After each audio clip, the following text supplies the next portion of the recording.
The beauty of this process is that it transforms how you look at your to-do list. As you go through your day, you will begin to ask yourself if the task you're doing is really necessary.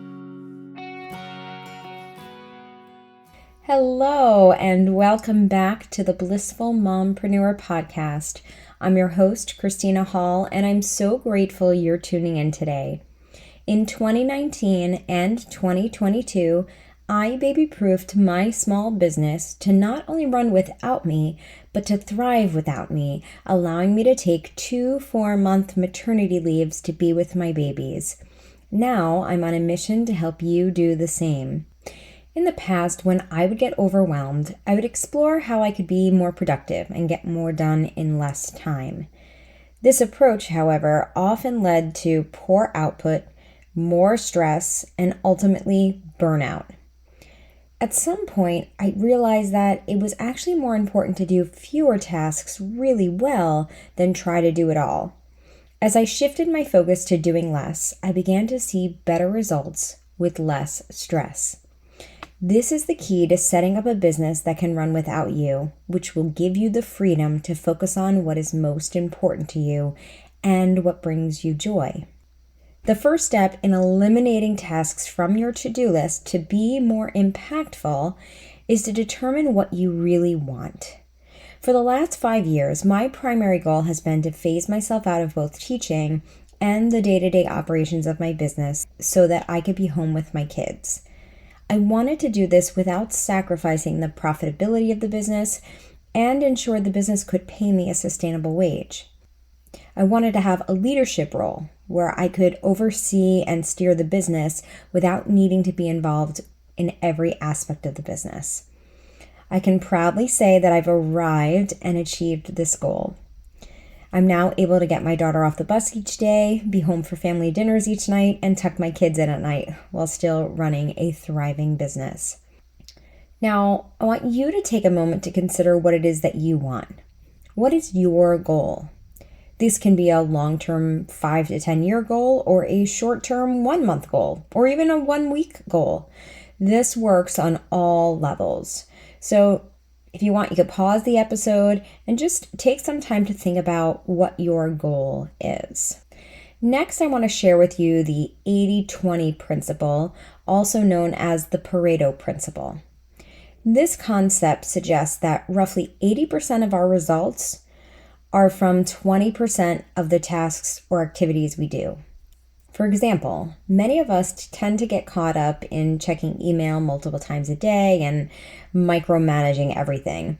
And when we do that, we feel that these tasks that we're doing are important, but in reality, they don't make a substantial impact.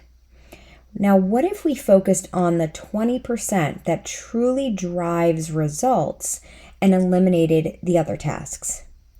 In theory, we would achieve faster, better results with less stress. This is what I've strived to do over the last 5 years, and I can tell you it works. I haven't always been perfect, but whenever I sensed feelings of overwhelm creeping in, I'd return to this principle and reallocate my focus to the 20%. Now, tasks that fall into the 20% are tasks that are aligned with your goals and contribute to the bigger picture. So one of the tasks I needed to focus on to achieve my goal was to create a high-converting marketing funnel. Just 4 years ago, I was still relying only on word of mouth. The problem was many of the students that were referred to us wanted to work with me because their friend had been a student of mine for years and got good results.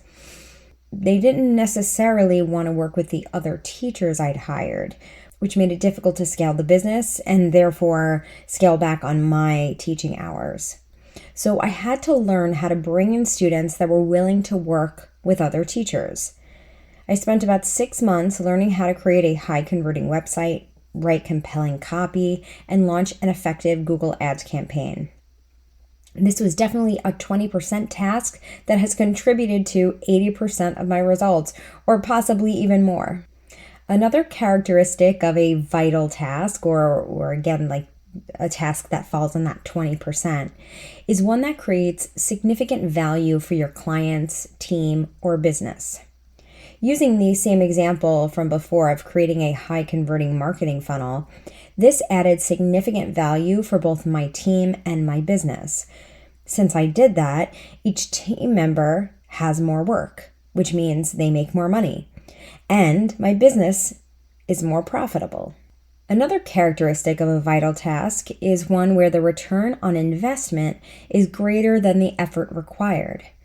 So hiring team members was one of those tasks. It took time up front to create a hiring funnel, conduct interviews, and train new hires, but the return on investment was huge. Now, if I need to take a day off because my personal life is too busy, I can do that and the business still runs smoothly because I have an incredible team in place. And the other great thing about creating that hiring funnel, like you might be thinking, okay, great, once you hire a team member, if that team member leaves, then you have to hire again. And yes, that's true. But once you've created that hiring funnel, it's just about tweaking it and using it again the next time you want to hire. So there's a lot of work that you do up front, but then it pays dividends in your future. Scalability is another characteristic of a vital task. It's a task that supports future growth and can be done with minimal input from you. An example of this is the creation of systems. I created and documented countless systems in my business that still support us now that we're a larger school.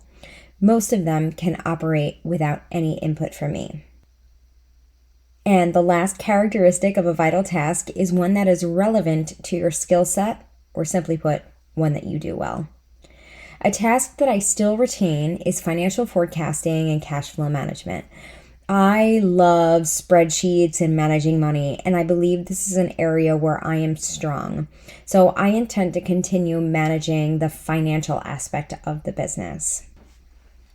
Once you have gotten clear on your goal and have an idea of the 20% where you should be focusing your time, you're now ready to do a task audit. Begin by writing an exhaustive list of everything that you do. I like to break this up into both personal and professional tasks. A great way to do this is by keeping either a Google Doc or notebook with you throughout the day and write down everything that you do. Include even those habits that may not be productive, like spending an hour scrolling social media. By conducting a task audit, you're creating space for those impactful 20% activities. Then create a not-to-do list or non-essential tasks list for both your business and personal life. Non-essential tasks are those that don't significantly contribute to your long-term goals or overall well-being. Essentially, it's the ones that don't fall into the vital tasks category.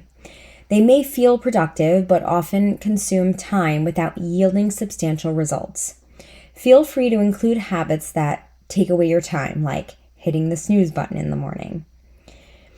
There may be tasks that you are not in a position to eliminate at the moment, but hope to eliminate in the future. For example, it took me a while to eliminate managing the main inbox because I didn't have the team or systems in place to do that. But once I did, I was able to eliminate that task. So to account for this, create 2 not-to-do lists. One for the tasks you'll stop doing immediately, and another for the tasks you hope to stop soon. Consider updating your not-to-do list on a quarterly basis.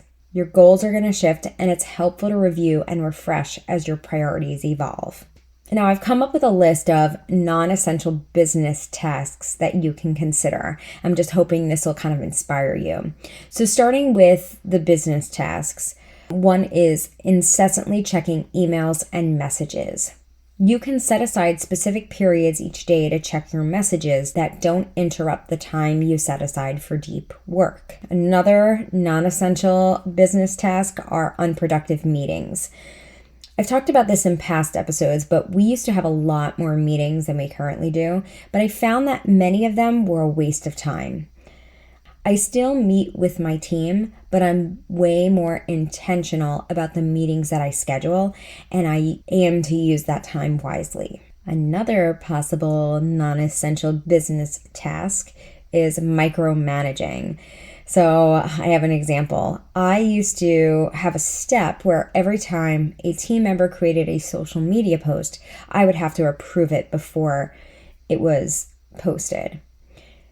And over time, I realized that it was really an unnecessary step. It was extremely rare that I was modifying those posts. So what I did is I just eliminated that step. And that's one less thing that I have my hands on. And it also gives my team members more autonomy, which they really like. Another non-essential business task are unnecessary steps.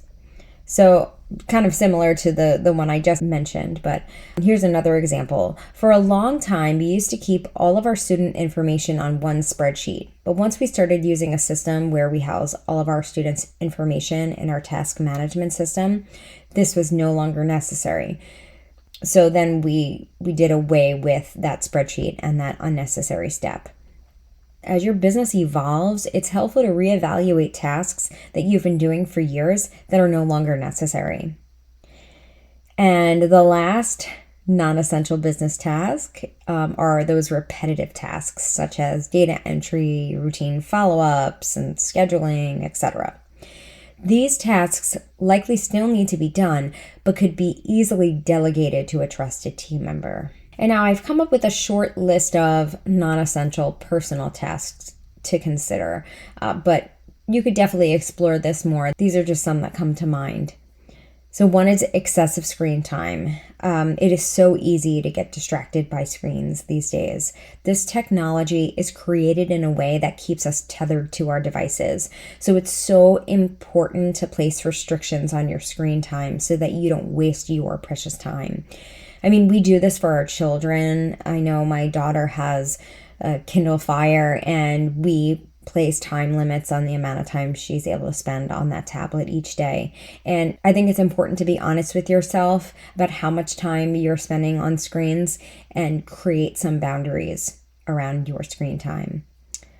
Another thing to consider are frequent trips to stores. If you say visit the supermarket several times a week, could you plan a little better and only go once a week or once every other week? Could you order groceries online or pick them up, or use a service like Instacart where you order online and the groceries are delivered to you? There are so many options these days to make your personal life a little easier. Now, take a look at that exhaustive list that you wrote, and also consider the non-essential tasks I just mentioned and write your not-to-do list.